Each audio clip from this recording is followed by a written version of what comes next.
At the end of last year, 2023, the government introduced the 5-point plan that was meant to reduce net migration in the UK. However, so many people were left concerned about those changes. So many people were left shocked, some were left surprised, and most people were left confused, very confused, not knowing what this could mean for them and what dates when all of this is going to be implemented.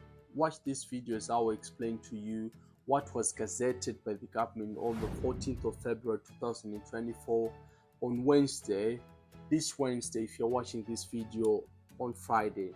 So firstly, the government said they're going to increase the threshold for those coming on skilled worker visas. This is meant to discourage employers from recruiting people from overseas on skilled worker visas. I have to emphasize this because some people thought this is going to affect those in care or in healthcare. This is very wrong.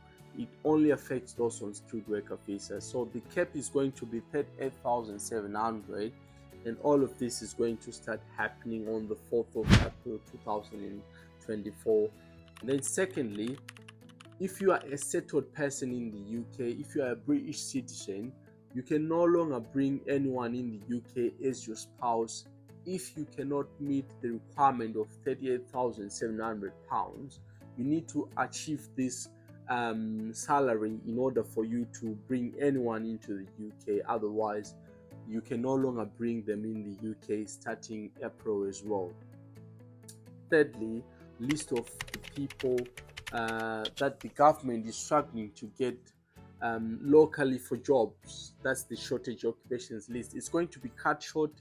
This will happen as well in April, and most probably the 4th of April according to the government statement. Then the fourth point is affecting student visas. So if you're on a student visa, you need to understand that the government is planning to reduce the number of years perhaps that you are allowed to work after your study visa expires. So previously you were allowed to stay for 2 years on an unsponsored work visa, where you are just allowed to work for 2 years and then find a sponsor after 2 years. This is going to be reviewed, however, at the end of the year. So you're not going to be affected at the moment, but at the end of the year, a report is going to come off from the committee, and then they will publish that report. Most people were really worried and they were distressed when they heard that they can no longer bring their dependents to the UK. This is affecting most people who are on healthcare visas. They were not understanding that this only affects those on care visas. The government came clean on this.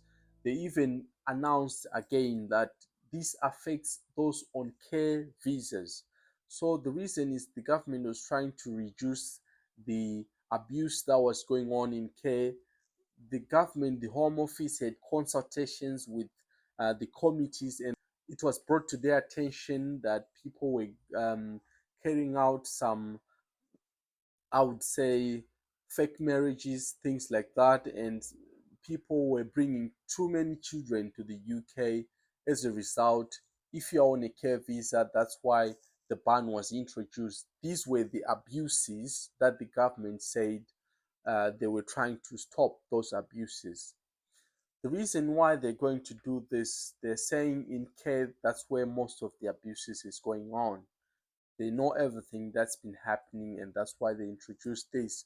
So who is going to be affected? Only those on care visas. If you are a nurse, if you are a doctor, if you are on any other healthcare visa, which is not a carer, you are not going to be affected by all this ban. When is this ban going to take place? It's only going to take place on the 11th of March 2024. So it's going to be in a month's time. But who exactly is going to be affected? It only affects those who are going to apply for their visas on the 11th of March going onwards. Meaning to say, if you're already on a visa that allows you to bring your dependents now, any visa that you are on care visa, it could be a 2-year route, it could be a 5-year route, you are still able to bring your dependents now in the UK, and even after 11th of March, you're still able to bring your dependents. Only new applicants are going to be affected. Let me know what you think about this topic. Do you think this is fair enough on people who are coming to the UK not to bring their dependents to the UK? Do you think this is going to be a workable solution for the UK government, especially that they're still admitting that they still need more people to come over to the UK to cover the gap of healthcare sector and on skilled worker visas as well? Do you think this is going to work for the government as well to reduce the migration? I look forward to hear your opinion. Please like this video if you are interested in what we've just discussed. Share it, and as well, please just let me know on the comment section what you think about this topic. Follow me for more jobs and all the other advice on immigration tips, and also about the news that is going on in the world.